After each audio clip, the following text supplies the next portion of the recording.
All right. Okay, we want to welcome our viewers and listeners across the globe. Today is Friday, right here, beautiful evening here from the East Coast, from the New England Bureau Debt. I am Alfonso Z, and so this is the conversation with the liberal to progressive Samson Branto, but I'm filling in the gap. Notwithstanding, the liberal going to be here. I want to take on some national issues, and of course, to all our followers and folks across the globe. There's no way we can leave you out of this here. This is where news of proportionality, quality news, fair, balance, objective, give you the voice to have a conversation. Let's have a show.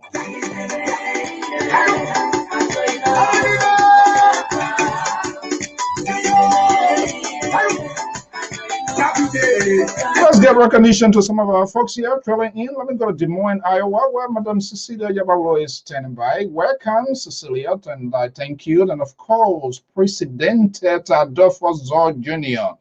That's for getting praise, and the rest goes on. Maddie, Malabar Telawaya, Veronica Pickens, and Alex Freeman, our own guy right here, Tim John Gillard. Just share this video with us, and now we're going to be having some sort of a conversation here, all in the interest of Liberia. And if you have that sort of thin-skinned, don't be part of this here.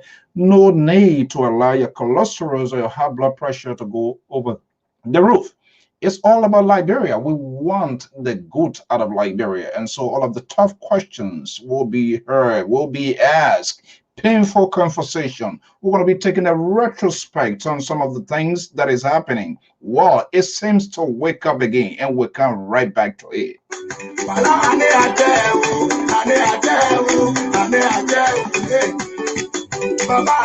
All right, this is here, as you know, this is one of the funniest Liberian gospel artists from the southeastern side of Liberia, Alan Brown, doing a special here from one of the prominent daughter here of Granger database here in the United States. And this is what we do. We showcase the quality and the good things of Liberia. We don't just look at the ugly one. Yes, the musical industry in Liberia has been doing significantly well. And we hope people are going to be making some sort of investment into it. So we hope and good that you're doing. Jenians, welcome. Luther Aman, welcome. And of course, my own cause right there from North Carolina, Alexander John Kuyage. Good evening and welcome to this issue. It all unleashed during the course of the week on Capitol Hill, where the 103 men and women supposedly the first branch of government. The talking point has risen again. Is it a realistic approach? Would that come to fruition?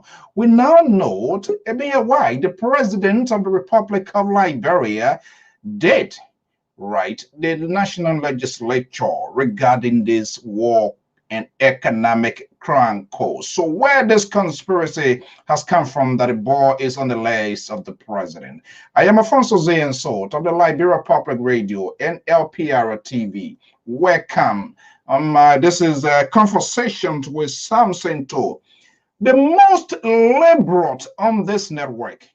Liberal, based in liberal state, but yet hang up with the conservative, and then when he comes here, he pretend not to be one. He saw what his man Calvin McCarthy, what they did to Lance Cheney, that his booty, that his friend.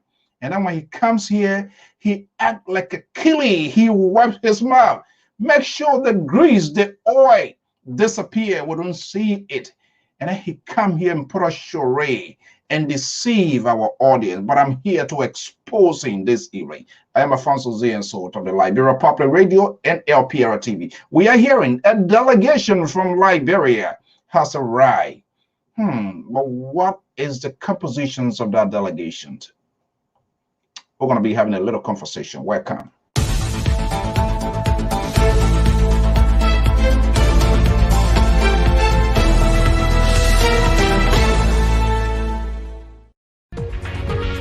All right, Thomas Bunny, I want to bring the liberal out here. Let's see how our main contributor, Amos George, is standing by in Atlanta, Georgia. But courtesy of our sister network TV, a couple of days ago, we saw what happened. Let's see. You remember this guy with the guy? I stand to be corrected. You know who's a senator who speaks like that? Nigerian, Liberian-based senator. I stand to be corrected. Let's see what happened. I'll be right back. Yesterday, because Monday we had we called judicial meeting. We were only 3. Yes. Don't want to do the work. They don't need to write a communication. I'll tell you. Yeah, they don't need. We're not getting the results. Yeah. You're reading for the public. Yeah. The result is right now. Exactly. If you write a report, that will be better report. Correct.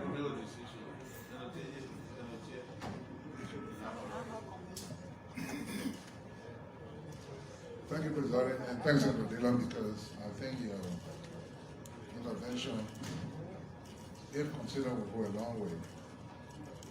I have just counted 7 overdue reports sent to 7 committees, headed by 7 senators. And then Senator Dillon said, none of those senators is here. And some of the overdue goes as far back as maybe 6 weeks, 4 weeks. If you take into consideration our legislative calendar, within technically another 90 days will be out of here. If we continue to extend these reports, we might end the legislative period without taking any action on these issues. So for me, I think what we need to consider as an interim solution is whenever a report is overdue that the committee has not reported on, by virtue of the no-show of that particular chairperson, plenary should just take away and turn it into committee of the whole, review the issue and come up with a conclusion. No, well, brother, we all know that the committees are supposed to do the work, but we are saying when they don't do the work and we are all stuck, there has to be a way out. And in my view, the way to do it is we're not going to overburden other communities. Okay, let's see here. Let's see whether we can get this going here and see where some of the real action is. And we're going to be just bear with us here. I want to see the drama, and it's everywhere. Those public and the next generation that okay, that's why problem money anyhow is a career. It's a good thing because you can get rewarded.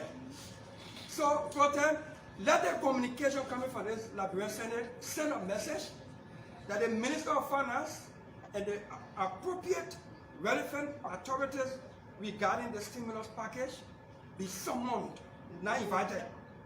And that their failure in keeping with the law. Just bear with me here. I really want to get to this point here where it became a little bit dicey here.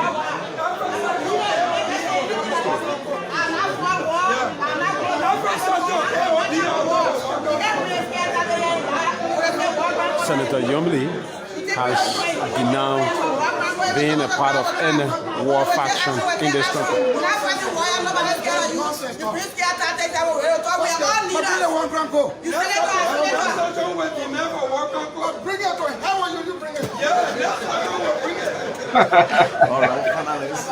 Okay, let's be a little quiet. I know all of these guys, they have seen this here. Look, gentlemen, I intend not to do this here, but who initiated this? Where are we going? The conversations out there is just convoluted. But let's have a conversation, and we are also hearing the president delegations of the government of Liberia has arrived here in the USA. The narrative is changing. People were very much definitive. Certain people are not going to be here. And before coming on air, I just got a message, a close ally to Senator Sai Joseph. Senator Sai Joseph is expected immediately after the president's fifth visit of his country-led tour in Liberia. Senator Joseph will be arriving here. Okay, let's get a guy going. The liberal progressive. Oh, are you so quickly neutralized just by the intro of this program, Tapa George? Is that why you think we're so neutralized?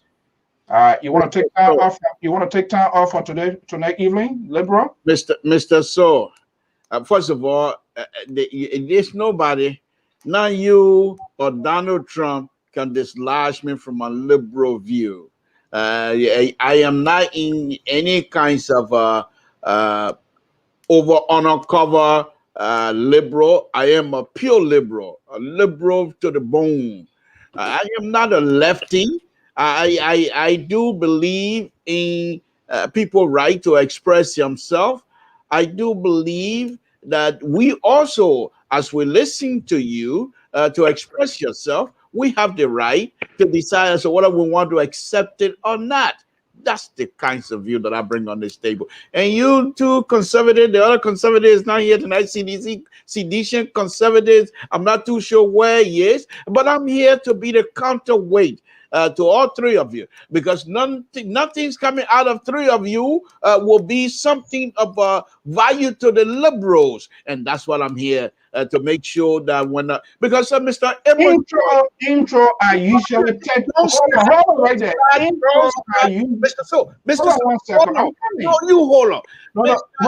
Let's have it right. Let's have something to Mr. So remember, let me just give you another line.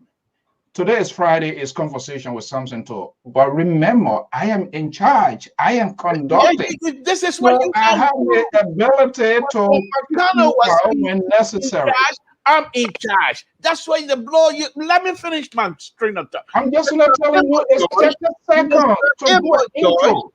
Mr. So, will you please let me finish my statement, Mr. Emma George, who I consider to be also a conservative, but he's a different conservative.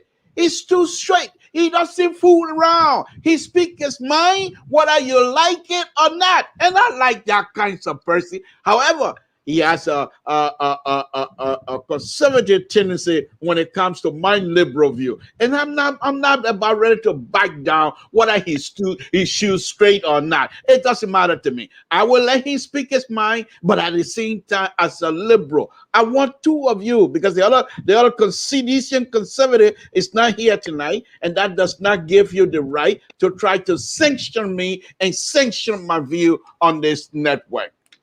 Okay, let me tell you now before I go to George. This is the United States of America. This is not the United States of Toll Town. So when they ask you for intro, 30 seconds is sufficient. Mr. George, let's educate this laborer here.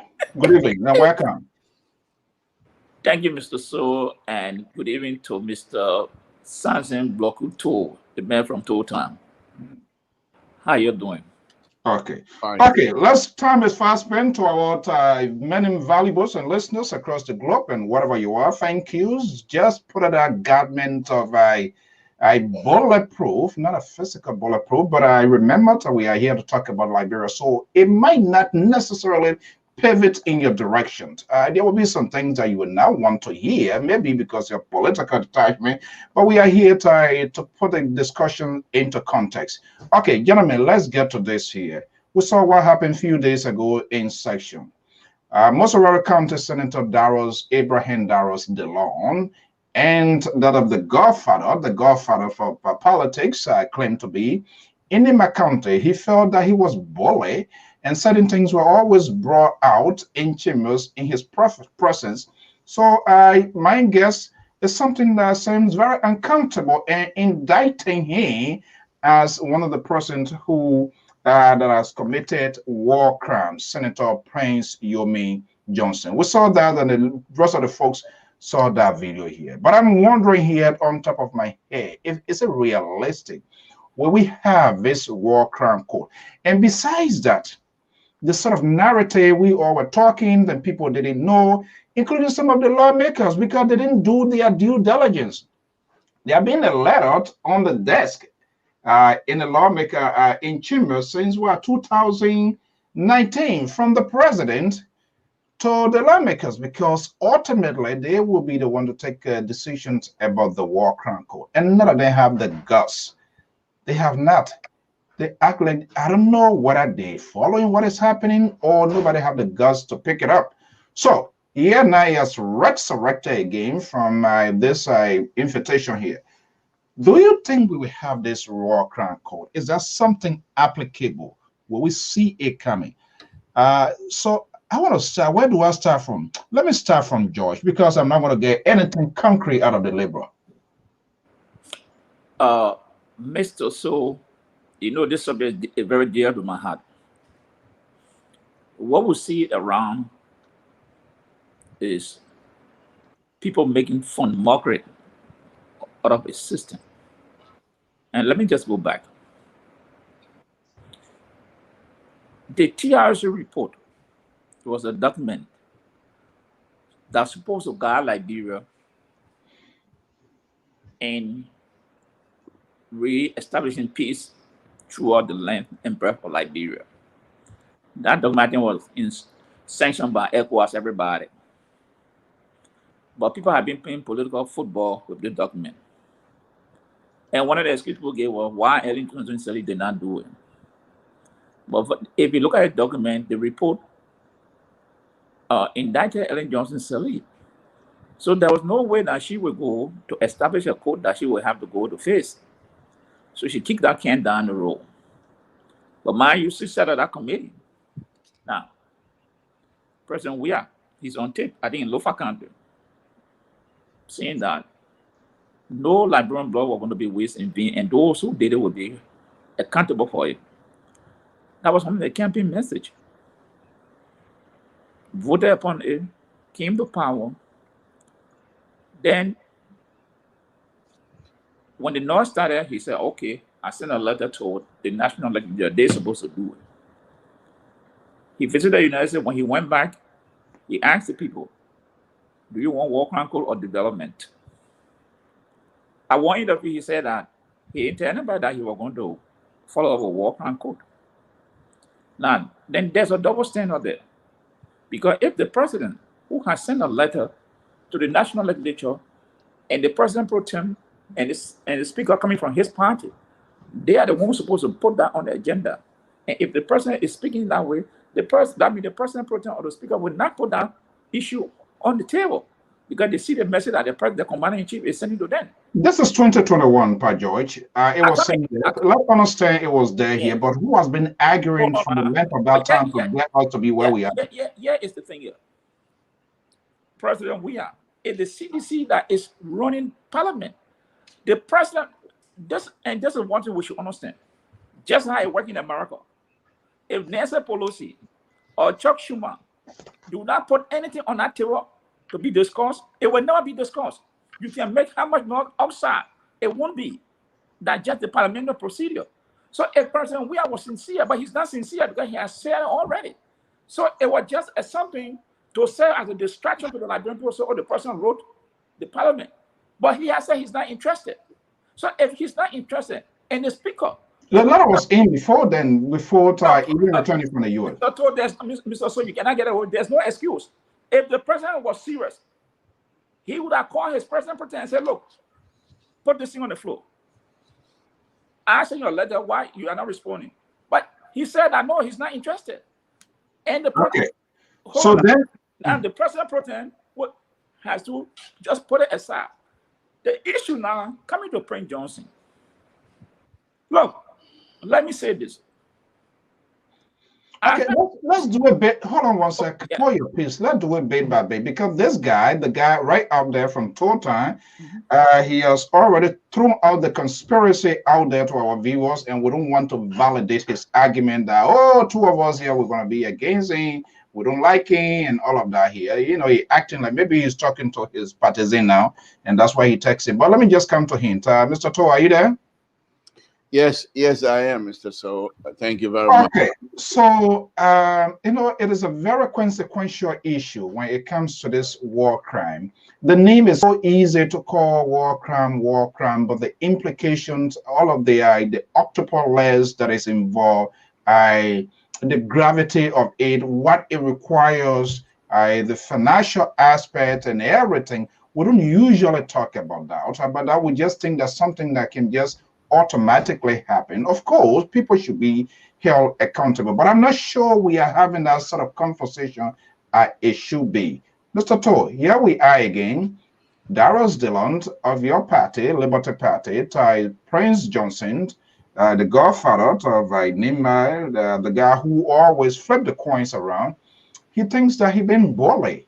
And anytime he see me, my little brother, just always bring this thing here. Is there some sort of guilt in that? Is he thinking that at some point in time there will be this ball going to drop with this war crime? But he said definitely, that's the Senate can't do anything. It's bullshit. According to him, in his own word. Where are we heading to this? Are we wasting our time on this or what? Mr. So, thank you very much. It's a very interesting subject matter because not one Liberian that you would consider Liberian who is alive, who was spared the hurt of this war, even if they were just born a day or so yesterday. As long as they have a single Liberian parent, they were affected. So every one of us were affected by this war. Mr. So, what these people are playing with in Liberia, it is a tragic situation. Who are those people you're talking about? I'm talking about the leadership and some member of the Liberian society as well. It's a very tragic situation. You know, in total, before I started wearing shoes, I used to play football, and sometimes you play and you hit your toe on the rock and you get cut. But you're afraid for you to take it to your father because they might most likely try to heal it by cutting your toenails, and you don't want that. So I'll cut the skin off so that it will heal quickly. You don't want that, and then the skin cover up the cut. Underneath, it's not healing, but on top it look like it's healing. And then you think, say your foot is better, you're walking or you're playing football and you kick a football or hit your toe again, and the pain starts all over. This is exactly what is happening to Liberia. Many Liberian civilians were caught up in a war and got killed. Many Liberians, doesn't matter what side you come from, were turned in by their neighbors, were turned in by jealousy, were turned in by greed, and these people were killed. Their relatives are still alive. The interesting thing about this whole situation that is happening in Liberia, those who are hurt, they walk on the same street, the same sidewalk as those who perpetrated most of the hurtful thing in Liberia. They recognize each other. They pass by each other in the street. What do you think goes through the mind of a young man who saw his father, his mother, his brother murdered right before his own eyes? Now he's a grown man now. And the person who did that, he's also watching and seeing the person in the same community. How do you think these things gonna be handled among us? All we do as Liberians try to cover up the soul and believing that we have healed. None of us has been healed. We all still have that hurt within us. It will not take much for the hurtful pain to come back up, rearing its ugly head among us.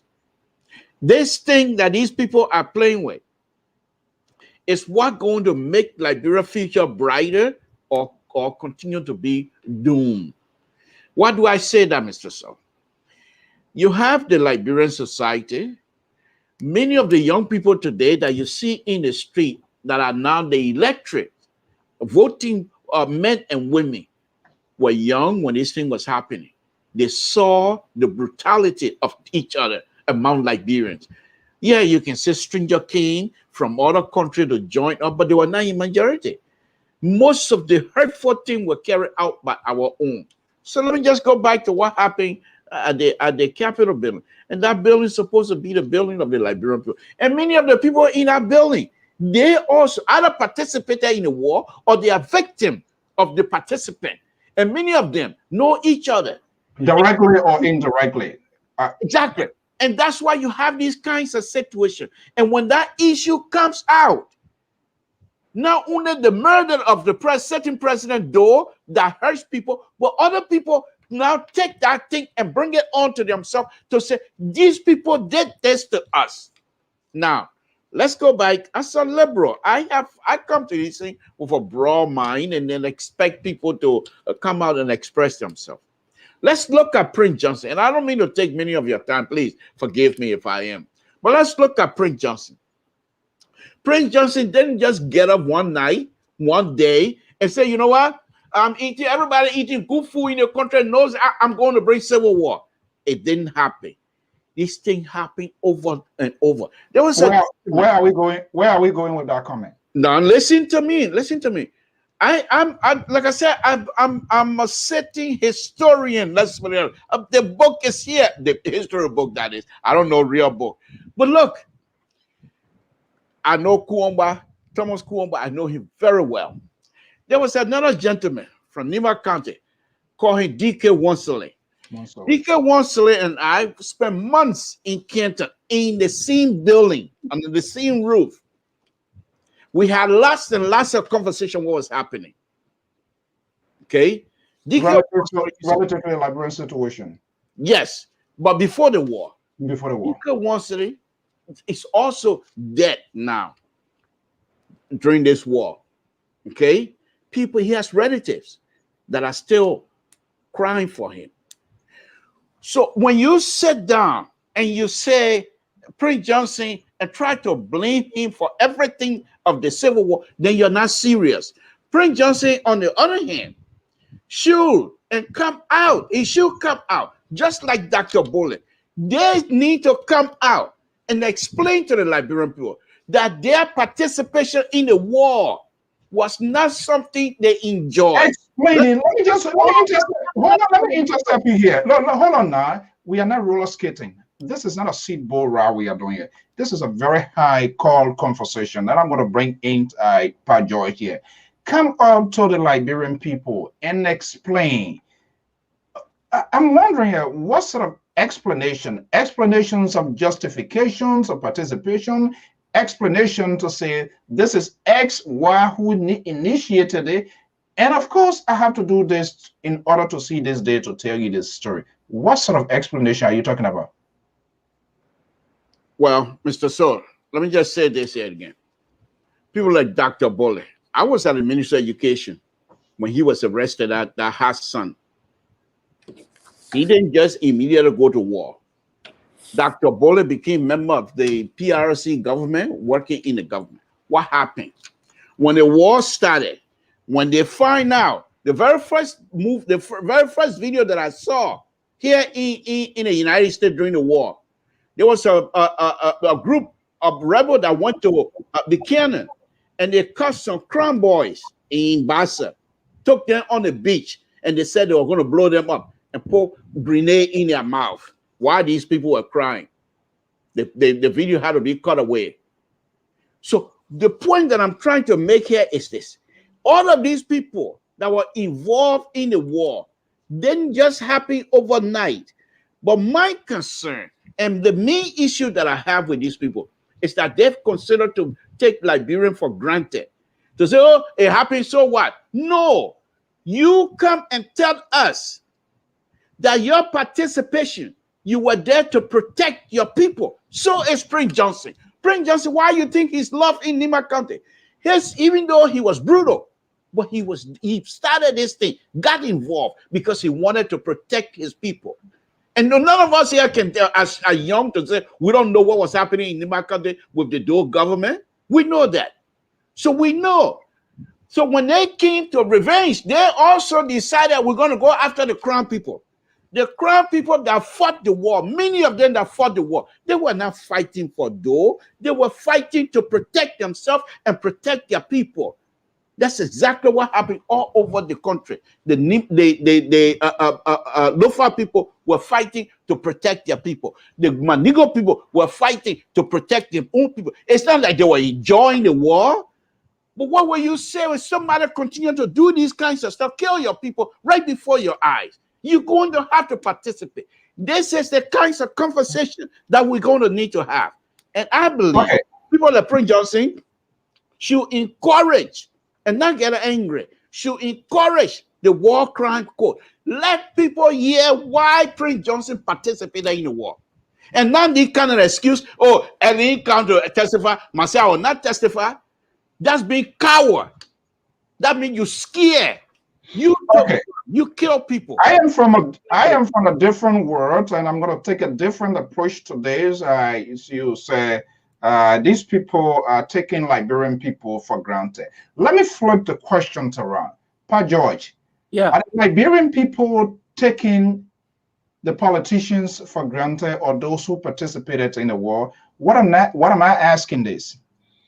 The Liberian people, whether it was on purpose, whether it was deliberate, whether it was done out of ignorance, whether we did not see this coming, or what sort of compromise we tried to reach, right? I left Liberia. I was in Sierra Leone. I sought refuge in Sierra Leone to this extent that nearly all of the West Coast region and my friends then they had a nickname, the roving ambassador, living from Cote d'Ivoire. I didn't go Guinea, but Sierra Leone, Ivory Coast, Ghana, and all of that to get us to be where we are.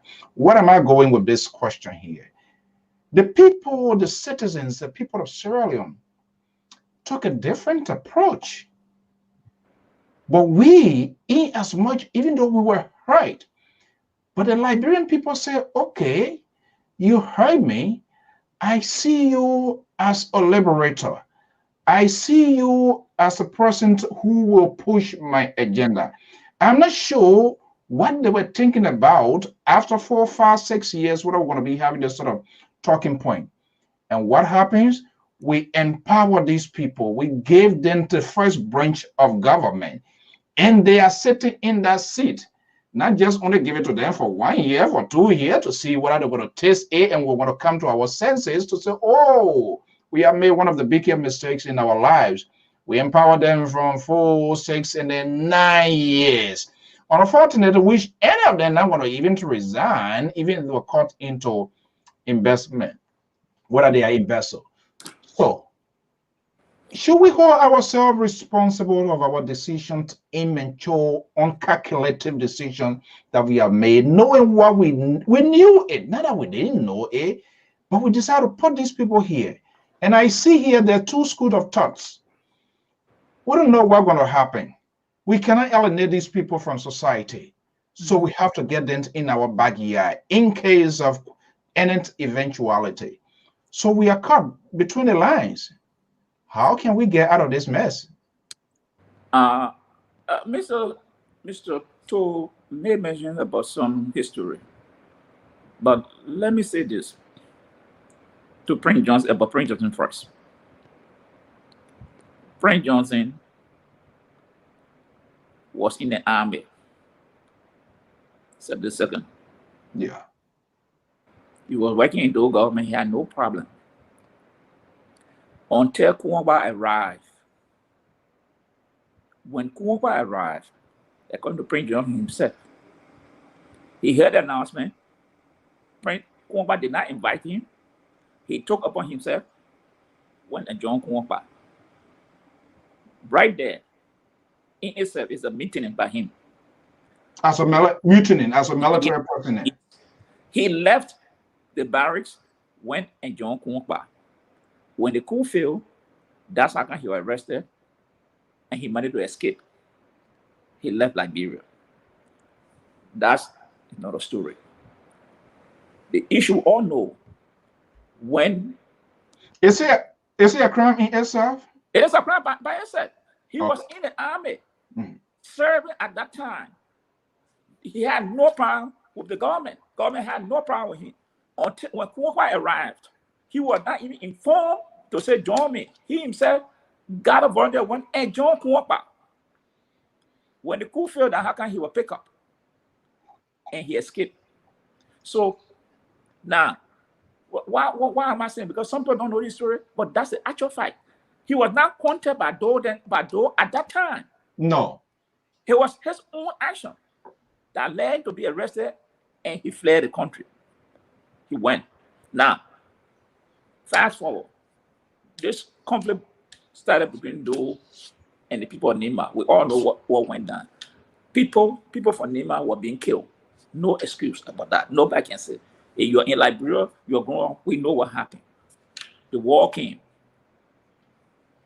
The leader, Chancellor, there was a genuine reason he took Nima County because those people were not being prosecuted by the government. So they were not willing to raise the level to come back to liberate the people, according to them. Now, if Prince Johnson on the battlefield kill anybody, that's come back. But when you grab people, someone line them up, someone execution, they are whether they are for not trial or they're not for not trial, you kill them. That is not justification. You are not defending the people no more. Because if you on the battlefront, whoever you kill them, that shooting at you, you kill them, that's justifiable. The Maduro jumped into the race. The Maduro people got justification for their action. They were defending the Maduro people. But if you are defending the Maduro people, why you massacre people in Lofa? Why you massacre Pele people? Why you massacre Loma people? The Bele people? The Va people? Why you massacre these people? Is that justification for your action? No. George Boyle said he was defending the Crown people. But they went to LPC in Sano. They let the kill a whole lot of people there. Is that justification? No. So what we are seeing here, because this is the reason that they gave, we were defending our tribe. But when in defending your tribe, why those massacres are taking about innocent civilians, women being raped, forced labor, cannibalism was taking place among the people. There are attempts there to show these things. Is that justification for your action? No. There are rules to every engagement under the Geneva Convention. So if you violate those rules, justification cannot be, I was defending my people because you did kill innocent people who were not in combat with you. Now, Prince Johnson grabbed Doe and killed Doe. It was not once he. Okay, look, yeah, Prince Johnson grabbed Doe and killed Doe. I'm coming. I'm gonna give me a chance. Once you grab that person on the battlefront, you're not supposed to kill them again. War prisoner. War prisoner. Now, I heard Prince Johnson the other day talking about they were killing his people, the children were being put in well. And that's one of the things I said. This story has been going all around, circulating since 1989. That children from Nima County were put in well. They allege that the late child did that. But my question now to us, because we're trying to dig up tanks, where is this well? So people can go and dig this well to take the remains of the children so they can do forensic, so they can identify the children, the village and find so who can know where the group of children were put there. These are very issues that we should be very serious with. And Prince Johnson mentioned it. I'm saying that because Prince Johnson mentioned the other day again, for seeing like that, some justification for his action. What someone are seeing here, this thing will not end. The only way that will be total peace, people must go to that war crime and exonerate themselves. And people always try to hold financial thing. No. All the people they are experts, they are talked to, they said, if Liberia willing, they will assist with the financial aspect of this thing. How much the sovereign government paid? 0 cents. They hardly pay anything for that court. But because when this thing comes up, we all go to our tribes, because every politics is local. We all go now to defend our tribal men, our kingsmen. This is what is happening. Some people in Nima County feel that Prince Johnson is a liberator, is a hero. There are other people who feel like that. There are other people in the Madingo segment feel that Ahaji Kroma is a hero. Do they have reason to feel in that narrative? Well, I'm not there to justify the reason, but I'm there to justify why these people should stand trial so they can exonerate themselves. They can call them the hero. That's fine with me. I can't question the motive. But when you go beyond doing something extraordinary to offend other people, then of course you must be responsible and be able to answer for it. Just how other people in certain segment of the crime group will say George is the hero. So all these people who did this thing, certain groups in certain element of the tribes look at these people as heroes. They are not looking at ordinary people who are being hurt by these people's action. They are not considering that. Because if they were considering that, they would be in the most moderate tone to say, hey, gentlemen, we understand something went wrong. We can reconcile, but they come out to defend the action. And this is what some of us are saying, and we will continue to advocate. Prince Johnson didn't do nothing yet. He got yet to worry. If he figure out that what he did was justifiable, he should be willing to go to surrender himself, to go to the court and present his evidence. It's just simple. But other than that, the Prince Johnson, like the case of Laurent Gbagbo, he went to the Hague and he was vindicated. Yeah, Laurent Gbagbo. In 1947, the Polish people tried 49 Nazis for war crime. So why they think that Liberia is so exceptional that Sarajevo pay the price? Yes, we should sweep it under the rug. No way.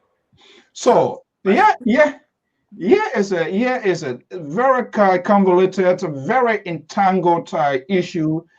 People directly, indirectly participated voluntarily, involuntarily, whether money or whatever it is. And I listened to him 2 days ago on his own network, because I saw him live face to face. And I said this here before. I know, and history is something that we can't forget, because we saw it when after the fall of the president in 1990, September 10th, 9th, 13, some of us were evacuated. And when he came for his first time, he appeared at that port. But there are certain things within the system in the body. And when you feel like, oh, your life is about to go away, that sort of valued, everything just go away simultaneously. And when he appeared at the LPMC warehouse, he said, I told Ekamo to bring you in here. I know what it means to be in exile. You guys are not going anywhere. You want the ground to open. I kill this. I do this. I do this. Those are things. But the story has changed because probably time has significantly to involve a young generation, advocates. They said there's a season. People are not arguing. Hey, wait a minute. People should be held accountable. We saw what happened in Rwanda. Sierra Leone, people took a different path. But my only regret is us as a Liberian, our inability to make informed decision, to grab this thing when it was young baby that it couldn't even eat banana. You have to kind of like put it in a ninja machine to puree it, to grind it good. We didn't do that. And we got to this point. Helen Johnson said, because there are so many actors. How can we overcome this? And I'm wondering if we are even having a genuine conversation to stabilize, to put this to a rest, and arrive at a concrete solution. They are all decision makers. These are people going to take a power. Believe me, there's no provision on the United Nations Charter that they're going to go inside Liberia to take Prince Johnson. That was one of the reasons people didn't even know. And it's so confusing how to process that even the man who is the chief architect, he's in here today, and it is not for Liberia. You see how politics and everything all mix up and get it so bad? He has to go to second country. What is the country that is willing to host St. Prince Johnson and that will successfully turn over in order to be prosecuted? So it's a long route. So Mr. Toll, I'm not sure whether we are getting at the Waterloo of this whole thing here, or as we just talking it to answer right to dig up the old pains and wound. I don't know. Are we going to get there on a planet Earth? Mr. So, yes, we will. As people, we will get there. It might not be in our lifetime, but we will get there. And because Liberia itself must be free, and it will be free. Now, Mr. So, for me, usually when I get involved in these kinds of conversation, I like to give an example, and I usually give an example close to home, as you know. This particular situation we're speaking about, if you bring anybody, any stranger, as long as they're Liberian, you bring them on the platform right now and bring this subject out. It's just a matter of time before the whole thing turns to a different issue because the emotion is raw. You cannot have these kinds of conversation and try to divorce your emotion from it. It's just not possible. Now, Mr. So, in order for this thing, I said it before, inside the psychological healing is not happening. In fact, it's getting worse. Why?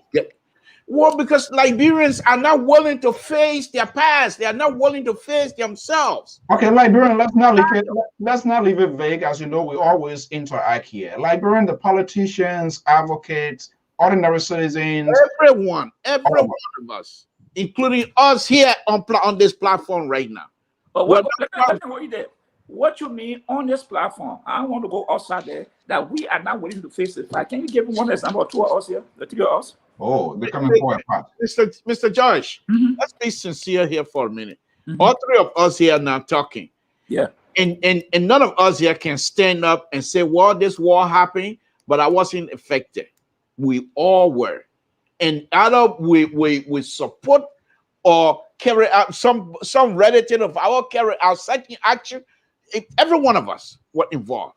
So in order for us to truly have a genuine conversation, we should first of all start from the house where we come from. I'll give you an example.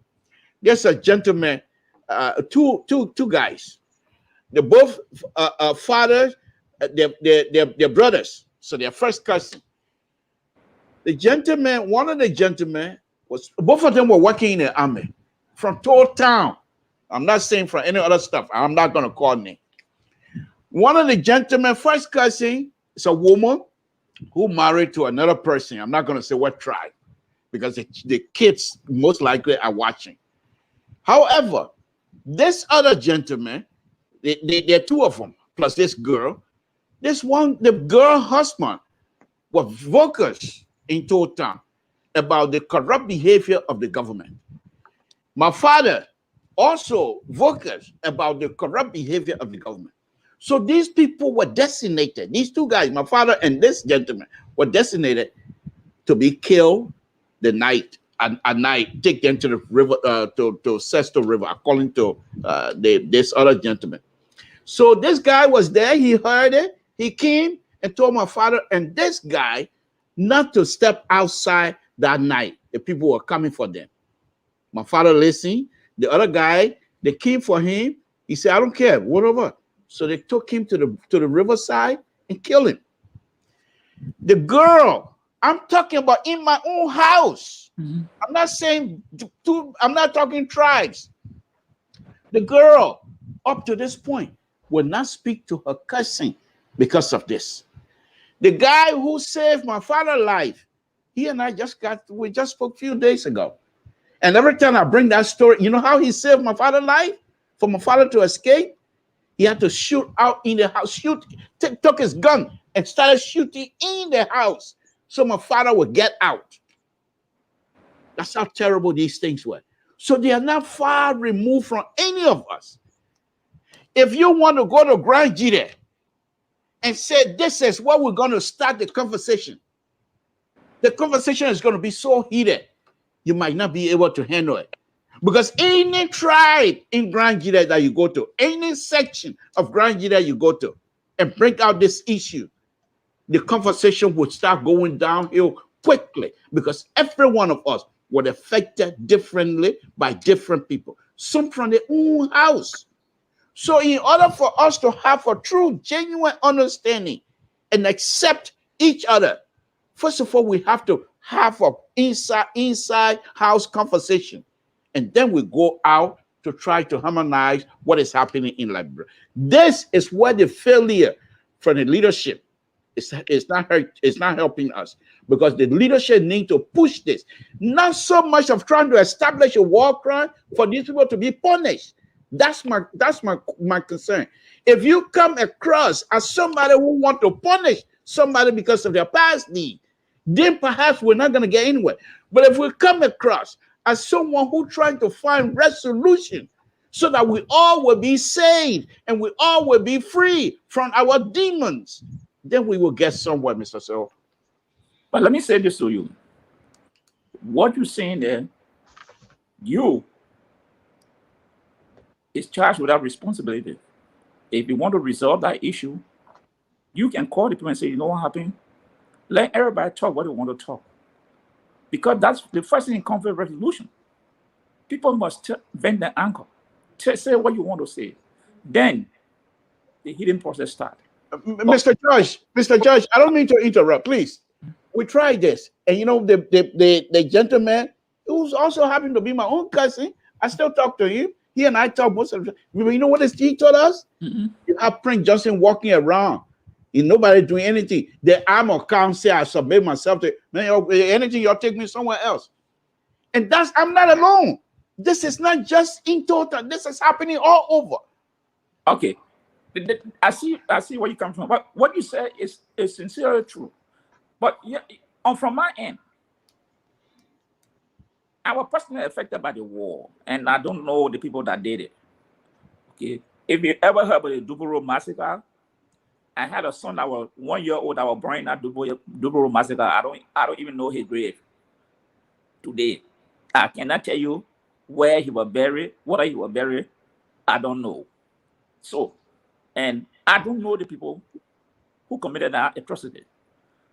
But here is the thing for me. I always say this. If people have done something and they take full responsibility of that, the action, then people can be in the mood to forgive them. Rwanda will make reference to Rwanda. I saw a video. People who are next door neighbor. This man massacred that entire family. But when the reconciliation came back, he went back and confessed. And that man ended up getting married into that family again.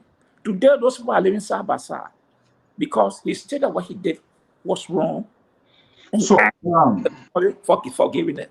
But today in Liberia, the people who committed who was the head of this organization that have full control over the men roaming around doing all these things, they today don't take no responsibility for the action. But what they do, they are not turning around to be beneficiary of this system. The crime they perpetrated against us, they are now reaping the benefits. So then the question becomes, then we'll come back to the same point here. The question becomes, who got them to be where they are? Who made them to be beneficiary? Good. Look at these people. Where are they positioned? You go to Nima County, they embrace Prince Johnson as hero. George Boy go to Granger, they embrace him as hero. Alhaji Kroma, the Maduro embrace him as hero. And these are the places that the people elect them. Someone from Bongana cannot go to Nima County to vote for Prince Johnson because they are not residing in that county. Someone from Granger, that particular district, cannot go to vote for George Boy in that district because they are not from that district. So it comes down to tribal thing. And that's what got the whole Liberian thing, because it was into an ethnic cleansing, and that's the most dangerous world ever to be for. It doesn't heal. No. So today, these people now are kingsmen in the county or district they come from. This is the dangerous thing that we, the people, are doing to some part of the country. Because Prince Johnson, that rubbish, that trash he talked, he only talking because he got the backing of many Nimalian. I will not say all, of many Nimalian. But if he did not have the backing of those people, he would not be talking that. But because he feel that, oh, if I say that my people, they will not leave me to go, this is what's happening. And then the central government now is not helping the situation. It's like everybody trying to push this can down the road. Is there any fear in the central government, you think? There's a fear. Let me say this. Was it last year when Buffer Chimo threatened Prince Johnson about war ground code? Prince Johnson got very furious, went on radio, said something about bringing war. And because they said Nima is rich, vote rich. So the politician. So there are two factors here. The political factor is also people that are in state government. They are also worried because we saw what happened. He has flipped around multiple times. Yeah. So do you think there's some sort of deal reached? Because we saw that even with Helen Johnson Sirleaf before giving that sort of support. Can you guarantee me, will I be exempted from this? We don't know. There's no documentary. There's no any legal document or bounding. In most cases, those are all gentlemen arrangement and will be there. I talked to Samson, hey, deal or no deal, give me this and you will be protected as long as I am here for the next 6 years, for the next 12 years. They reached a political compromise and we saw things being working out. Do you think the politicians outsource our soul to the devils, all of these people who participated and in turn give them state authority? Yes, that's what's happening. When Prince Johnson speaks that out, then he and George Weah, you see the next day, the roping shoulder. Alhaji Kroma, and he went and joined the CDC to support the CDC. Why do you think they're doing these things? Why? It's because they need some protection from the government in power. That's why you see they do these things. Will blame game solve this issue here, Mr. Tom? Well, like I said, Mr. So, I think Mr. Josh is quite correct. The people are manipulating the system. They know exactly what is happening, but it's not going to hold forever. And even if these people are no longer alive, their family member and their tribe members, their kingsmen, are always going to be able to hear these things, and it's going to be painful. Because when do we get out of this? For example, Mr. So, let me just tell you, the last time you brought Mr. George, Dr. Bullet on here, and people trying to ridicule him, and I stood up for him. because not only is a friend, but he's also a kinsman.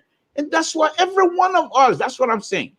That's why because I'm not going to sit here. You bring Dr. Bullet on this show, and then I sit here for people to accuse Dr. Bullet of things that perhaps they have no proof of, or even if they have the proof, for things that have not been proven in a court of law, that I'm going to sit here and let people be real Dr. Bullet or say some negative thing about Dr. Bullet. I will speak up of things that I know. And in fact, I might even come to his defense. Because why? Well, from the same area. And I'm not alone. This is what I'm saying. People like Dr. Bullet and people like Prince Johnson, the government of this, any government that you want to come in and want to talk about the issue, because many, many Liberians are hurting and they will continue to be hurting until this thing is resolved. So for me, if you come in as a government agency or government institution and you say the intent of the War Crime Code is to punish, then you're not going to be successful. But if it is the intent of the War Crime Code is to free Liberians and Liberia of its past and its wickedness from each other, then you will be successful. Because if you come in as someone to say, let's talk about it, not just to punish people, but you say exactly what happened, your participation, why you participated, and what you did, then perhaps the Liberian people, they're going to now need to make a decision as to whether they're going to say, let's live together or not, by saying, okay, we forgive you. But if you're Prince Johnson and you're insulting people just by mere mentioning war crime, and if that crime court comes, you think people are going to forgive you? No. Even if you're in the right, which of course none of us will be in the right if you kill people, but even if you put your defense is to defend that you're defending your people, but the mere fact that you're insulting when these kinds of Prince Johnson should be the one to stand up every day if need be to argue that I want war. Yeah, wait a minute. Johnson most likely. Many others. I was going to say Prince Johnson most likely have more to say that I'm going to be more interesting to Liberian people than what people are saying and hearing from him right now. But the guy, he's a kind of bizarre human being. I listened to that quick appearance after the incident in the Senate. He thought that he said, I know. He even accused Senator Dillon. I know you. You here gone. You participated. But he caused Senator a funny name. Yeah, and even Helen Johnson Sirleaf. Yes. But then, interestingly, Pa George, interestingly, he went on to say, there are people who here in government. Do you want me to call their names? That were giving buying arms for us. Then you go back so he has become an octopus, he has been in the past, to bring people. Is that sort of intimidation? Is that a sort of tactics? Is that a situation? And I am wondering here as to whether us who are not even in government, people that are in the advocacy business, and this is where sometimes it turned me off as the way how we approach things. Because if you look at some of these crimes or some of those actions ICC, they don't have a special body that is going to go out there to effect an arrest, because somebody say people have to come forward. With the case of Sarajevo, there were people who were advocating and there were people who were willing to put their life on the line to go and provide testimony. All right. We have tons of advocates inside Liberia, outside Liberia. If supposedly for discussion purposes, if the government is not doing well, because these people are the same people are embedded within the government, very hard to discuss, very hard to handle. So obviously, I can be a criminal and a minister of justice, and I think I'm going to turn myself over to the federal prosecutors or lawyers to indict me. Are we doing enough to raise this a line with the international community? Because look, yeah, Sierra Leoneans, they fought, and the reason people making the issue with Sierra Leone, like, bro, is not there were a lot of diplomatic channels. that will factor in Sierra Leoneans in the UA all over the world. They are professionals, they are lawyers. They were able to seek consultation because they are specific things. Not because we see it on video, not because we say, okay, this person did it. When it goes before then, when the law comes in, that's a different thing because it's not going to be a circumstantial. It's going to be a high call evidence. Now, are we doing enough to reach out to the people that should have this thing here? Or are we just acting like a little chihuahua all over the place? We'll do this, it will do this, it will do this. No, and we are not going anywhere. I cannot speak for the different groups, but I know a group that I feel it was myself in Monrovia. They have written letter to the British Embassy on the same issue. Other embassy accredited library have presented documents. And let me say this. Okay, document. Let me ask this question. I want to know one organization. We got in the Sierra. There were other people that went not yesterday. They went to the Hague to meet these people here. Okay, let me see here. All right. Let me see here. Let's make it a little bit interactive here. Let me see here. There are other people who went to the Hague, represented as an institution to say we are. In fact, we don't have the men. We need people. We need lawyers. We need people to pursue this. I haven't seen that. I don't know what I have. Sorry, I haven't seen anything. But let me go to PA here. Mr. Kwame is on the line. Pa Kwame, good evening. How you doing, man? Yeah, please forgive me. Was I there before yesterday? We're just wrapping up when we call. No.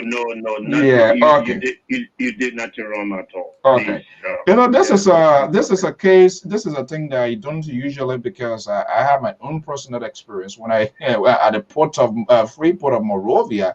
When then he was Brigadier General, and then he said, I told Ekamo to bring you here. I was right side by side with former NHA Director Sam Todi, former Deputy Police Director Peter Thomas.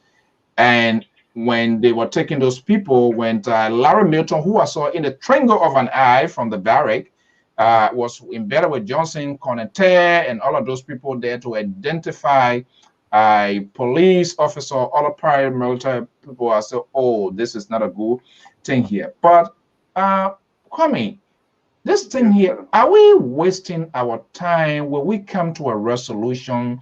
Are we on the right path for this whole thing here? Or are we just doing it to dig up old wounds? Well, it's very, very difficult thing to say. Liberian war was completely different from any other war because the name rebel applied to all fighting force around specifically Africa. But Liberian war was quite different. Rwanda was two tribes. Even within that two tribes, there was a safe zone. There are some Hutu who rescue Tutsi. Okay, and you find that in many places in Rwanda, church organizations, various different organizations, went ahead and rescued civilians that they were not part of that particular ethnic group. Okay, in Sierra Leone, it was only one rebel group, RUF.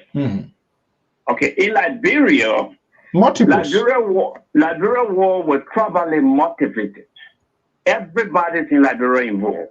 And this is a very difficult thing to sell in Liberia because we are quick to forget.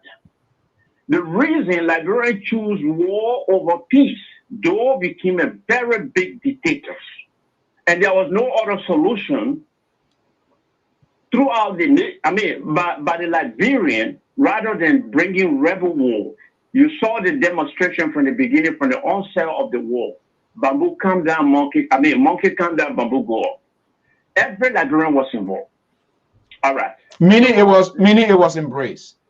Yeah, it was embraced. The war was embraced. And now, the TRC structure that they draw, according to the information, they took the scenario from South Africa. And South Africa, the war in South Africa, or the province in South Africa, were completely different from the province in Liberia. It was white versus the indigenous. All indigenous, despite their differences, but they will unite in their quest for independence, for self-independence. All right. So whatever happened, the security minister, the 1979 riot that led to the death of Steve Biko and all other things, if this was white versus black, there could be a prosecution, international prosecutions in South Africa.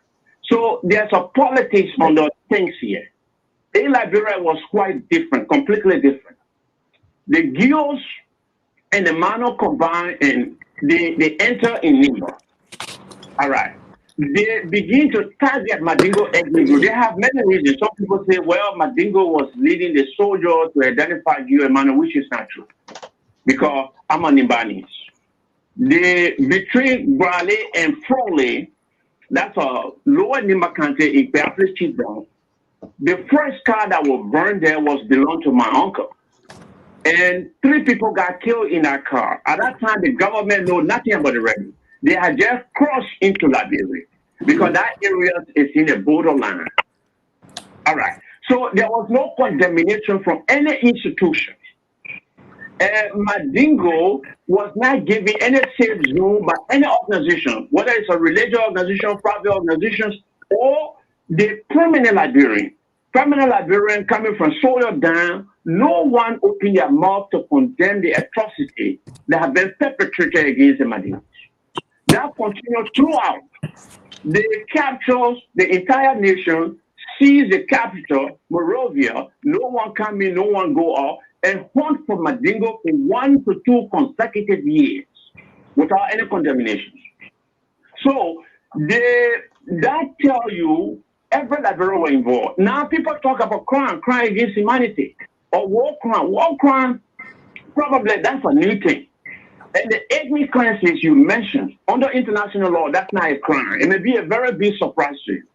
That's a war that was invented by the United States when they were going to Kosovo in 1998. But there's no conventions after that particular war has been adopted to come up with a formula or to even agree with the grammatic structure that like ethnic cleansing. It's not a crime. It's just war, American choice of war. All right, let's go to this area. Under international law, especially 1951 conventions against torture, okay, was recognized as Geneva Conventions. All right, that conventions agree that one has the right to defend itself if their right become oppressed by the system or their own government. But that self-defense, you should be mindful not to commit war crime or crime against humanity. What is war crime? I'm a Muslim. Well, I was chased by the Christian people. Now I'm back to the town. So I'm going to burn all the churches, their property that belong to them, personal property. That's a war crime. Crime against humanity, force people to work for you, hard labor. Slavery, okay. Right. Sexual abuse. There are so many components that constitute that, though. All right. To love to you, these constitute crime against humanity. All right. And the genocide is not also limited to killing or shooting people or slaughtering people. Mass deportations of people or force people into exile based on their ethnicity or particular belief that fall into the definitions of genocide. And the genocide definitions is now also limited to those involved in the armed combat. Are those who also facilitate the movement of those few troops. It could be given a visas or food or transport. That could be a vehicle. So under that convention. So in Liberia, there's a lot of players who contributed in many areas. Okay. So these things people have not been. This is why Papa me. Yeah. Let's put it into context here before I go to these people here. So then from what I'm hearing, the complication I say is like a whole octopus because there are people who also facilitated it. So it plays into the narrative of the argument of Prince Johnson and others, Bullets and all of those other actors say, hey, wait a minute. Yes, I was the fort bearer. I was the guy that was in the military fatigue. I was the guy that was wearing the red beret, the green beret. I was the guy that was carrying the RPGs and all of that. So what becomes of the financials of this whole thing here? can we leave them out? Can they be excluded out of this process? And look at someone who physically participate into the process. It's like a witness. I'm a bypasser, and I see two persons here. One is in imminent threat. Life is being in danger. I almost killing the person, and I did not do anything. I did not report. I did not call in security. Nothing. I didn't do anything, and that person's life was taken away. Okay, this is why conventions of 1954 and conventions of 1950 are two separate things. The conventions of 1954 specify that people who are responsible, who are responsible are those who are in charge of authority, command structures, or those who have command responsibility and feel true that was involved, who themselves was involved in committing an alleged crime. I mean, how you call it? Crime. So this is why Chad Taylor was convicted. Chad Taylor was convicted based on the authority figure, because the information here said you could direct the movement of your troop.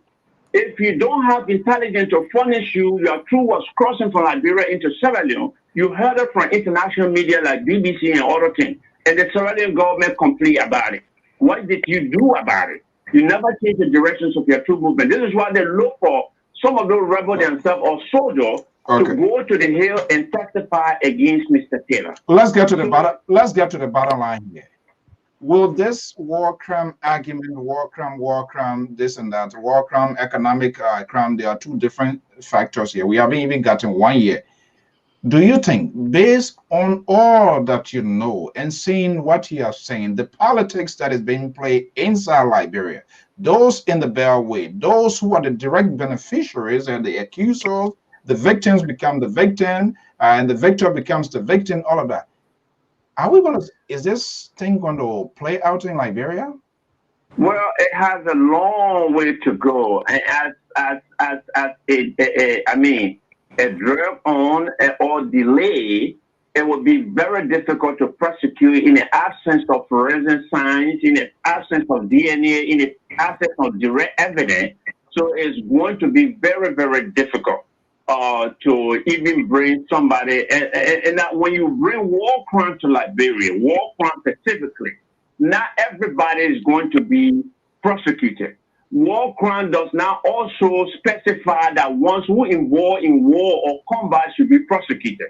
It makes it clear that only those who committed crime against humanity and war crime. Right. So these are the people that they will be targeting, and Prince Johnson fall into that definition because he was in charge of the authority, being the leader of IMPF. Also, he was involved into the direct combat, that direct evidence or electronic evidence or whatever evidence that can link him with crime, that he was committing crime that fall in the area of torture. So these things, but not every man that was in arms can be prosecuted, which Liberian people expected, which it's not going to happen. Okay, yeah. Thank you so much. Let me go to my guys there. Thank you so much for your expertise. Look, gentlemen? Yeah, Mr. So let me say something. The war crime, genocide, atrocity, all these terms fit in Liberia. There was rape, there was forced labor, torture. There was torture. So the definition were enslaved. It fit in Liberia. Now, here is the thing. If you go to the TRC report, it said child soldiers should not be tried. They gave the age range. So it's not just a blanket, that document. That document is not just a blanket. They say everybody knows. It's not everybody. When someone are speaking, who's speaking of people who are in command and control of movement of people. We are not seeing Yeah, talking about movement and people in control. Interestingly, 2 days ago, when they asked Prince Johnson about he killing Samuel, did you hear the question? You got his response? No. So he said it wasn't him. And what Kwame said, which of course that's a true definition, people that are in charge, in authority, who gives command. What did he say? He said that was aggrieved soldier, even though it's already it's on the video there, he was drinking his Bob Wazor and all of that. So now he has become a politician and the liberal progressive. No, but like I Yes. said, Prince Junior, it just this guy is a median. He's stupid because he was the leader of the PFL. So anything that happened there was under his command. Under his watch. Under his watch, he cannot escape it. So anything that falls within that territory that he was controlling, he's responsible. He cannot say, oh, the angry soldier. No. Ulimo K cannot say that. Ulimo J cannot say that. The IMPF leaders cannot say this thing. Mr. Chancellor cannot say it. It will not be bought in court. And let me say this. I don't care how this thing drag on Mr. Soul. There are documents. There are videos. These videos will not be destroyed. They are there to show what happened in some of this area. So people can come and put all the excuses now or give something. And let me say this. Mr. Soul, all the massacre, what was going in Liberia, there was no group, no government was speaking for any group of people. The situation in Liberia degenerated, no, I don't care. So there was no group to say, this group being massacred, the government is speaking on their behalf. It wasn't like that. It came down to tribal thing. So every tribe, people chase other groups. So nobody was there to speak for any particular group of people or to condemn any group. Okay. So the liberal. Yes.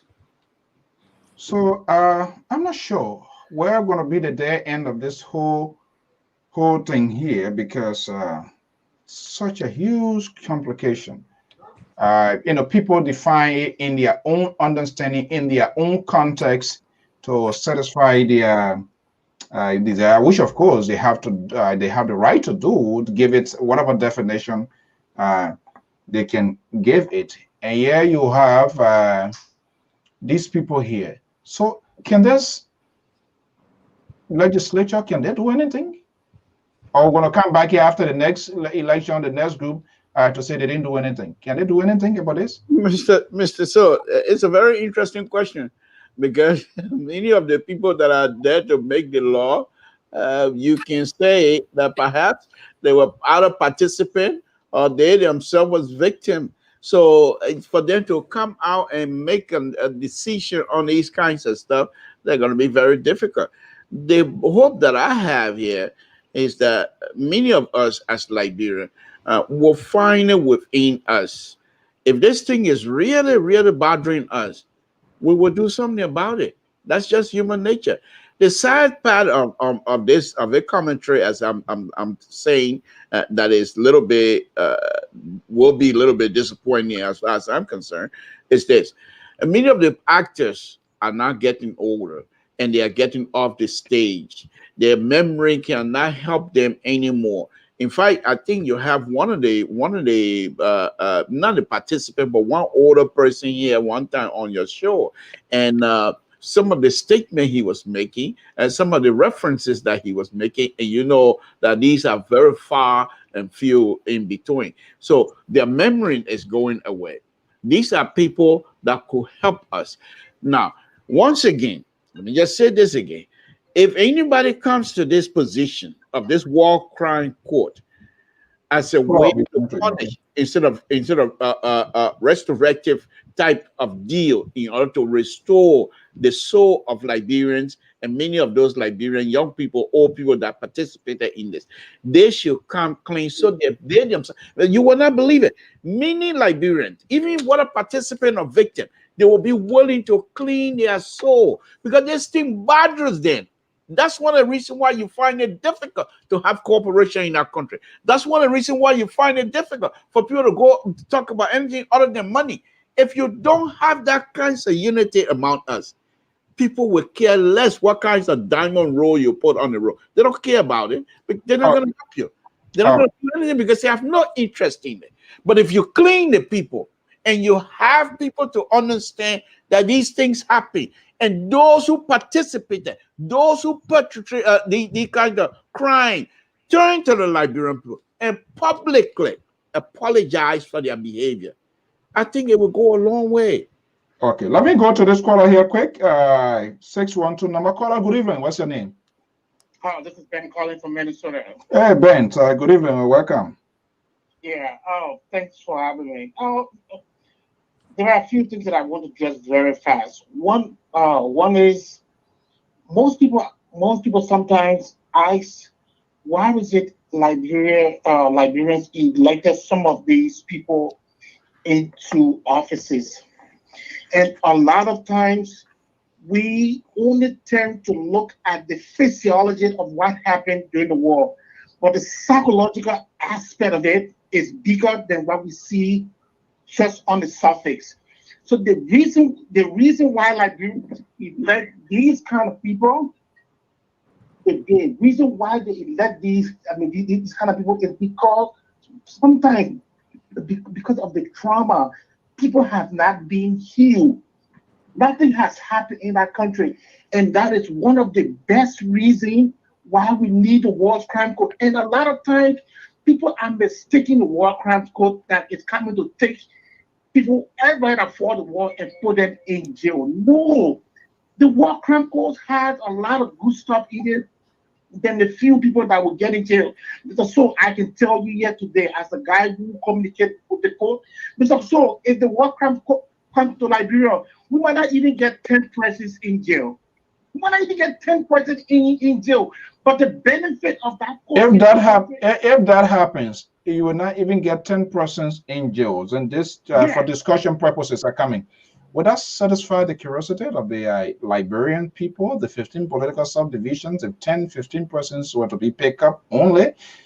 Even though I agree, and people just do not know the details, what constitutes a war crime? There are a lot of huge things there, and evidence has to be produced. But the ordinary Liberian person, the ordinary individual who witnessed an incident right before their very eyes, and they see it, the perpetrator is still alive, moving, that would be some sort of hair scratching, and one person, no, wait a minute, this is not fair. So here is the thing: the court has rules. There are rules how the ICC deal with these kind of cases.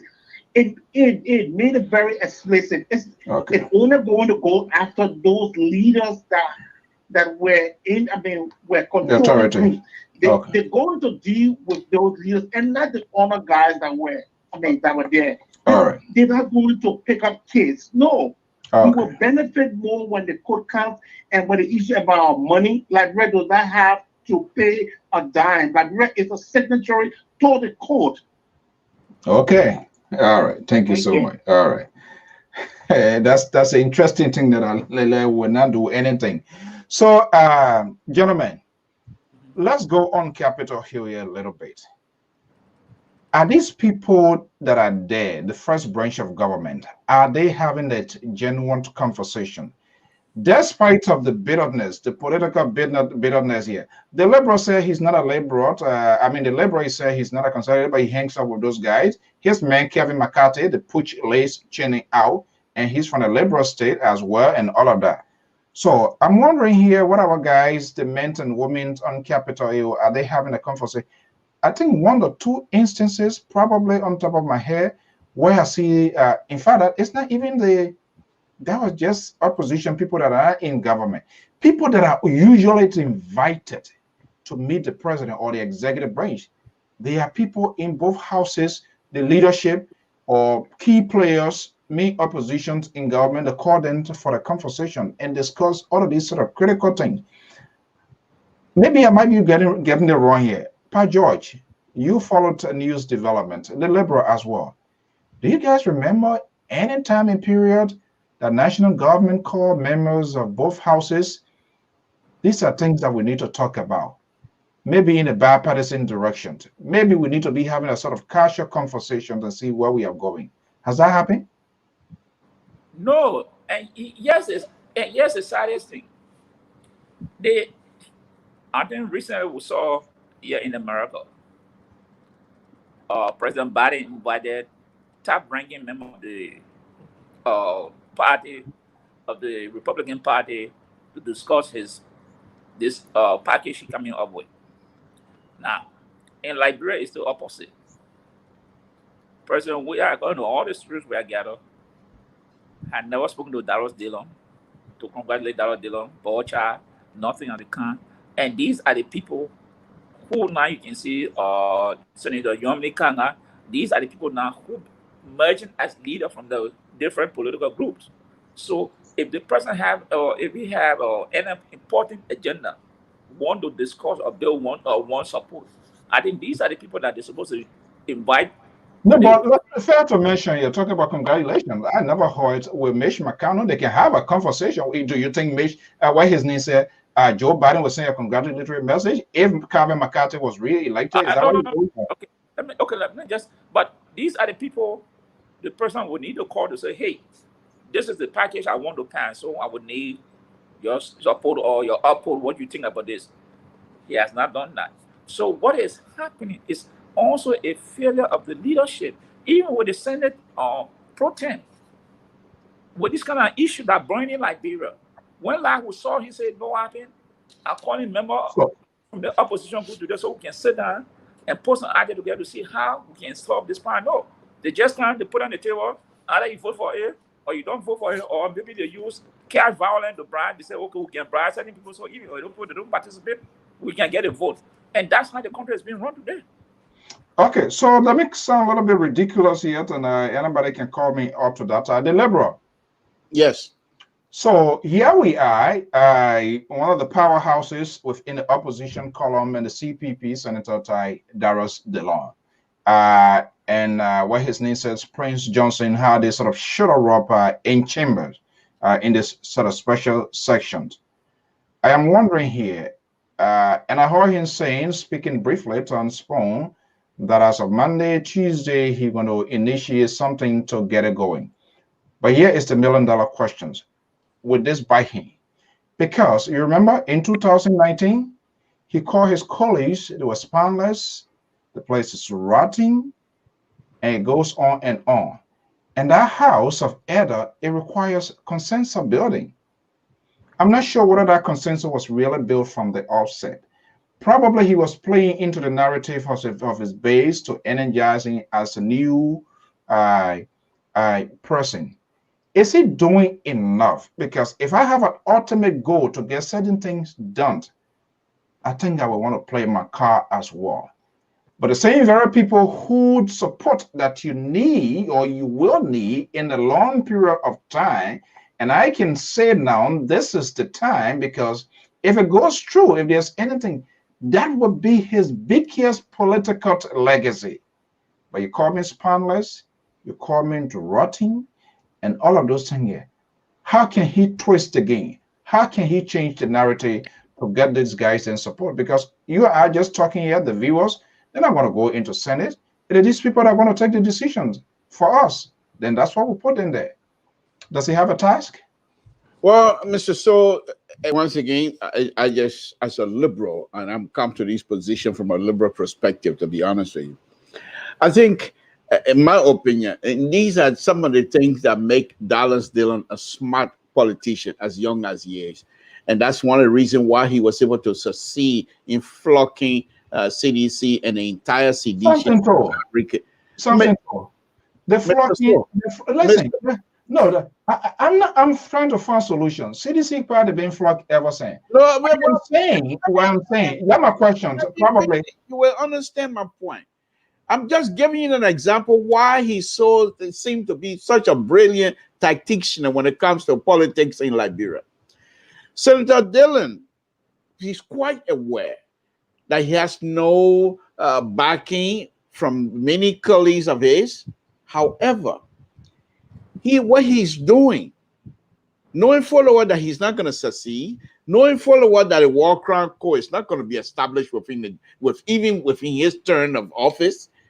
However, Senator Dillon is now laying out the foundation. Senator Dillon, if he does it well, that foundation is where these young Liberians, these smart and intelligent Liberians, future leaders will build that thing on. So if Senator Dillon, if he's successful in putting out some sort of a bill or anything that would say, of course, crime have no expiration date on it, but that will say certain thing going to happen in this country and start that foundation now, he will succeed.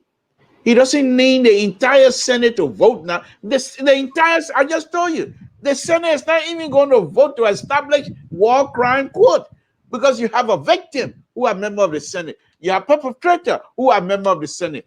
Where do they even find the common ground to establish that rule? So there's not going to be an establishment of war crime court coming from the Senate. But what Senator Dillon is doing, first thing, he's putting the Senate on trial, to be honest with you. He also putting the Senate on notice to say Liberian people are watching.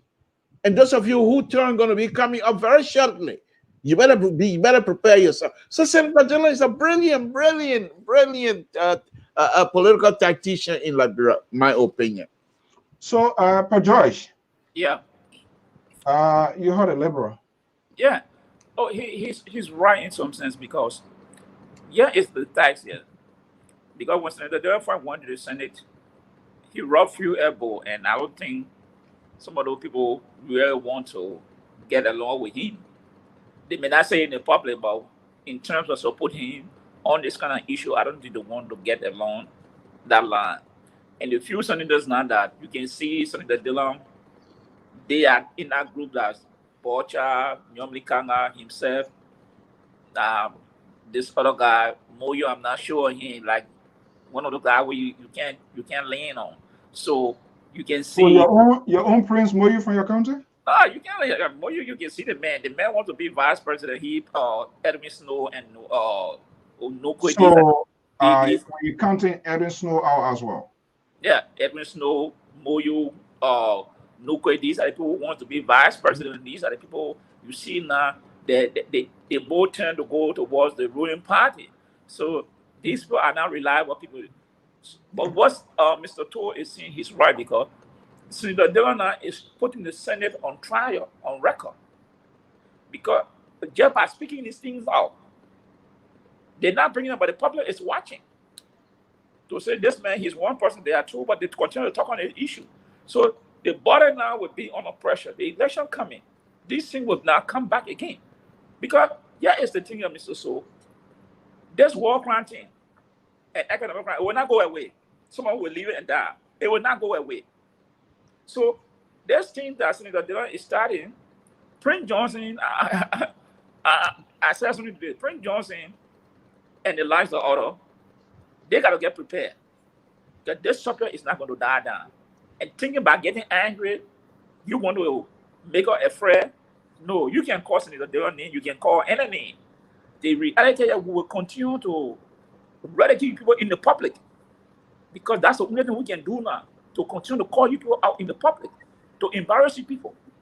Since people don't want to bring the peace and stability to the country and want to use these means to continue to enriching yourself and justifying your action, so the only thing we can do, we will continue to call these people or putting popular pressure on them by calling them, by ridiculing them in the public.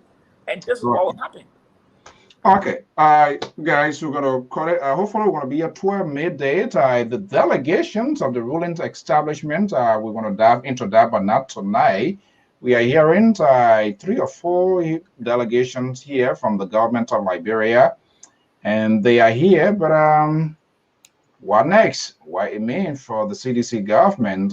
People said, some people said they were not coming, but they are here. We're going to note the dividends. What are going to play out here? Before we wrap up, Mr. So, let me bring something very quickly when you bring this topic up. They are delegation from Liberia. They are not here as an individual Liberian. And this government, the government of the United States of America, I don't believe will be in a position to deny a country of a delegate, especially a country that has no terrorist attack, terrorism name attached to that country. The people, they as a group, as a government, the American government will not say you can't come to represent your people. However, if it is an individual visit, to say you're coming as an individual, coming here in the United States as an individual to visit, maybe that might be a little different issue. So let us not just try to. Hold on. I've been reading some stuff. I don't want people, and I'm getting ready to get off there. I don't want these tiny sedition the turning sedition to go on air and say, oh, look at it, look at Costa, what Costa, please, you're missing the. You see, this is the problem. This is why you always find yourself on the wrong side of history, regrettably. Because for those that people that tend to speak for the opposition, your tone is not seasoned. You always vague. This way, and that's where this sort of political correctness here. But we want to have that here, and I'm going to take you into the slaughterhouse again tomorrow afternoon at 12 o'clock right here in Crossfire. I just want to know whether they were invited by the United States government or they came. But that's my basic question. The invitation. Who extended the invitation? Is it the U.S. government or a lobby, the king of lobby, on behalf of the government to send in Congress? So yeah, what we're going to do, we're going to wrap it up. We're going to leave that speculation out, and we will come right here 12 o'clock Eastern Standard Time right here tomorrow, and we're going to dive into it because Minister Piso said it. Eugene Nambe, I'm wondering whether some sort of maritime thing is involved. And what is so why the governors or the governors central bank? Because when you want to be meeting Jessica Yellen of the Fed, Federal Treasury, why is the governor not here? These are consequential questions we're going to be asking. But we're going to leave it there. Tomorrow we're going to have a good Saturday afternoon. Now we have slaughtered the Liberal tonight, and he's going to go and have a painful sleep, and he thinks that he's just going to come here and march on Zion. I guess you have made a final statement, so I don't know, you want to say something? No, I have not made my final statement. I'm telling you, you have already made a final statement. You say you have not made. So I got to close because of your conservative idea and your far, well, he speaks his mind, so I'm not going to call him far right, but he's also a conservative. I'm not going to take that back. Why you don't even like to talk about so let me speak. He's a conservative, and so is the sedition conservative. You three conservatives here want to shut me down, and you guys are doing your best to sanction me on this platform. Because why? I'm liberal. You cannot shut the liberal. Your conservative friends is that please have a wonderful, wonderful evening. I think your mic is giving. I gotta let you go. Your microphone is giving hard time. I think I gotta let you go, Mr. To. Your microphone is giving. My audience are complaining. My mic is just fine. We're not hearing. We're not hearing you. Okay. Okay, Pa Joyce. Hello. Let me say this to our audience. Thank them for being with us. But I want to remind Prince Johnson then again. All the warlords in Liberia, that in 1979, when the United States government declared to start arresting people in the United States and Canada for the Nazi war crime they committed. So if Prince Johnson then changed, 30 years gone, 25 years gone, that the war and economic crime will go away in Liberia, they're not serious. We will continue to preach this message. And I want to admonish every Liberians to join us in this cause. We don't want to punish people. But what we want is for precedent. So tomorrow other people cannot get a go to go again and just grab a group of people and kill them because they disagree with them. It's not the way forward. So that is why some are advocating for accountability. The country was looted and people were slaughtered unjustifiably. So the only thing that can bring closer is by holding those whom we think that perpetrated this ugly act against their fellow countrymen in the name of defending their tribes. Only to loot the country, and today they have become the kingsmen and richest people in Liberia today. So I just want to say thank you and have a blessed weekend. Okay, we will try to see whether we can recap here tomorrow afternoon. Hopefully, we should have some media gurus from inside Liberia on Crossfire. Well, the liberal progressive, Samson Blocko Branto. You know, they get a saying that say there is no bad bush for a child. He's a bad boy. He's a bad guy with us. But what can we do? We just have to deal with him as it is. You know that the man cut your man off when you're doing a closing statement? You know, he cut your man off? Well, I expected that. Yeah, So, I expected George, after what's happening. George, are you trying to starve me here? You in coalition with the Liberal now? Oh, I told you so the main microphone. He tried to sanction me, I but the told you the main audience microphone was appeared giving tonight, trouble. and they were listening to me, and I appreciate the audience for their fair. You know now that you two, including this sedition conservative professor, all three of you, I am here as a counterweight, a liberal counterweight, and I know you guys cannot dislodge me. Good night, folks. All right, the Liberal Progressive as usual. Thank you so much from the Sacramento Bureau, and of course our own informed guy, Amos George. I don't know. Will you ever endorse a party? Which party you belong in? Amos? No, I'm a sympathizer of the ANC. Whoa, that's my first time hearing that. We're I going to go into wrote it the last time. I wrote it when you were asking for political affiliation or anything. I said, you say you're a sympathizer of ANC. Yeah. That's quite fascinating. You have the Liberty Party-based member, Samson told. You have now sympathizer of ANC in a serious battle with the Unity Party. I don't know how you're going to act. And you have Professor Zawlo, a sedition. So how you going to? That's quite interesting. I want to see. They say Braga was not corrupt, but I want to see all the letter of dismissal. Let Omer Braga produce a letter. Okay, all right. So, gentlemen, we're going to leave it here. Our prayers and thought goes out. One of our valuable listeners is better late than ever. Madam Agnes Samunka Molbat and all of our beautiful folks. Tomorrow we intend to be here at 12 or 1 p.m. Eastern Standard Time to recap some of the major news happenings or that happens during the course of the week. And I want to know what the delegation is here for. If I can see the foreign minister, or I can see the finance minister, that's sort of a little bit something. But our person go. Oh, maybe the ambassador Washington will represent the foreign minister. Oh, the property affairs. Yeah, okay. Let us hear before we go. 1,000 flare homes as Israel continues air raid in Gaza. The United Nations is saying about 10,000 Palestinians have left their home. The death toll has risen to 126. It's a wrong timing of this year. America, little brother, Israel is now inflamed. So I'm wondering, I know it's a government, and people will say, what is he talking about? But right now, believe me, the whole world attention now is in Israel. You remember 1990, what happened when the war was going on? The Gulf War was going on. Yep. So they didn't play on no mind. But we hope they're going to be, whatever it is, we wish the delegation to a good stay and success here. Gentlemen, you are the best. Have a pleasant evening. And by God's willing, same time, same station. So we're going to be right back here with most informative news magazine. Thank you so much.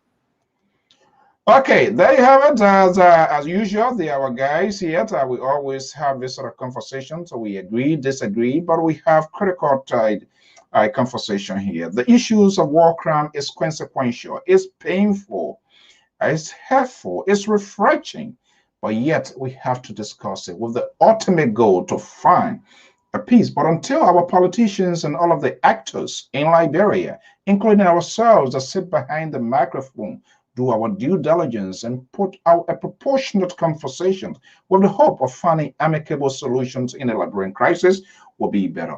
Until then, folks, have a pleasant day, a pleasant evening. Thank you for sharing your Friday. Vendredi, right? Frenchmen say with us. Have a pleasant evening. Bye-bye.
together. Keep Liberia safe